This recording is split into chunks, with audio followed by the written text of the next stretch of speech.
Alright everybody, how we doing today?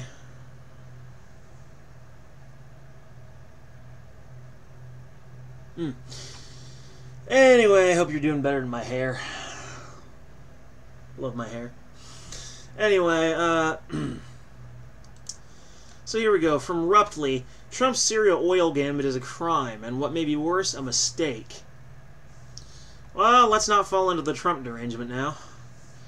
U.S. President Donald Trump's baffling comments about keeping some troops in Syria to secure the oil suggest a confused, contradictory, and ultimately self-defeating policy. Yeah, I mean, didn't he just pull them out of there? Now he wants to put them back in for the oil? Earlier this month, Trump appeared to have used the impending Turkish invasion to deftly cut the Gordian knot of a U.S. presence in Syria, citing it as a pretext for pulling out troops that weren't supposed to be there to begin with and had long since completed their mission in any case. He stood by that decision even as the Washington establishment shrieked about betrayal of allied Kurdish militias, and was vindicated when a deal worked out by Moscow and Ankara created a solution that benefited everyone except those in the U.S. still committed to regime change in Damascus, that is. While Trump has not officially renounced the Assad must-go policy of his predecessor, the pullout was supposed to be the end of it in practice. The sudden talk about Syrian oil fields, however, suggested that someone from the swamp managed to persuade the president to keep on one foot in the endless foreign wars he has pledged to end. "We want to keep the oil," Trump said this week to the confusion of everybody attempting to explain. On Thursday, he said the oil fields were held by Islamic State until the United States took them over with the help of the Kurds. "We will never let a reconstituted ISIS have those fields." Except there is no sign of IS getting reconstituted or rising from the ashes, and their Syrians rightly regard any U.S. attempt to seize the oil fields as theft and piracy. "The oil fields discussed in my speech on Turkey Kurds yesterday were held by the ISIS until the United States took them over with the help of the Kurds. We will never let a reconstituted ISIS have those fields." Response in tweet: pirate thief, you at real Donald Trump. Give Syria its oil back and release your economic sanctions on the women and children of Syria. Much has been made of Trump's own comments from 2011 about the U.S. seizing Iraqi oil as reimbursement for the 2003 invasion, but that does not appear to be the case here.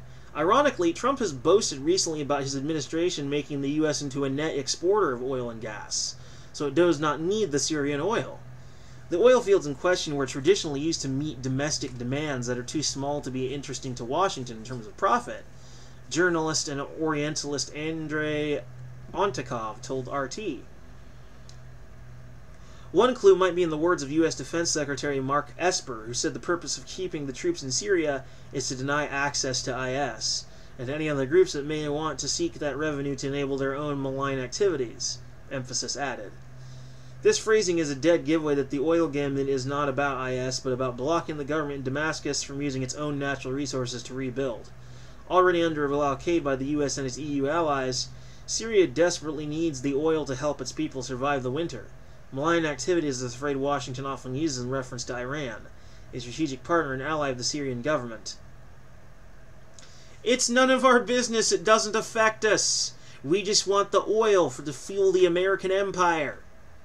Stop it, you frickin' hypocrite. Alright?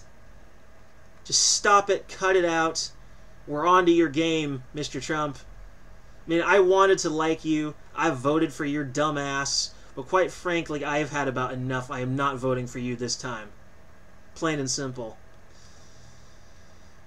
I don't know if I'm catching what's going around, but I do not like his policies as far as the Middle East. I just do not like them. But, if that sounds to you like a policy designed by someone from the Washington establishment which has dreamed of regime changes in Damascus for the past 8 years and greeted Trump's decision with wailing and gnashing of teeth, you are not alone.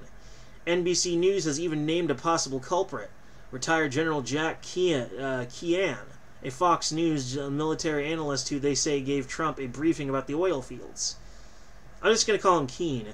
Yet Kean has been against any U.S. withdrawal from Syria or the Middle East in general. The Trump has ignored his advice in the past in favor of the Fox personalities, such as Tucker Carlson and his frequent guest, retired U.S. Army Colonel Douglas McGregor, who both approved of the Syria pullout.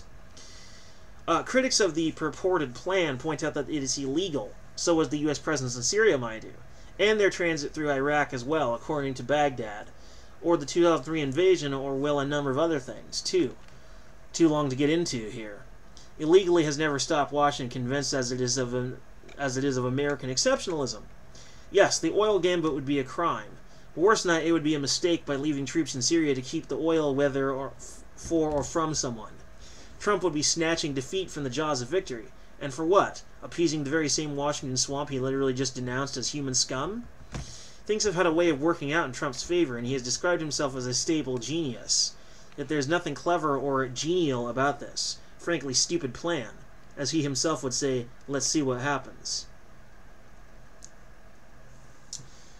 He'll never pull us out of the Middle East. He's not going to keep his promise. He's too ready and too willing to give in to the words of his advisors who may be manipulating him towards their own ends. Quite frankly speaking, I just don't trust the man. I did in the beginning, but I sure as hell don't trust him now, since he just can't seem to keep his damn word on anything half the time. But what do? You're supposed to... You said you're going to pull out, says you're going to end the wars, then you only pull out halfway, and even then you do it with absolutely no delicacy and all at once, and then you're like, we'll keep the oil. Like, how are we supposed to trust you now? You've literally gone back on your word, Mr. President. How are we supposed to trust you? What reason have you given us?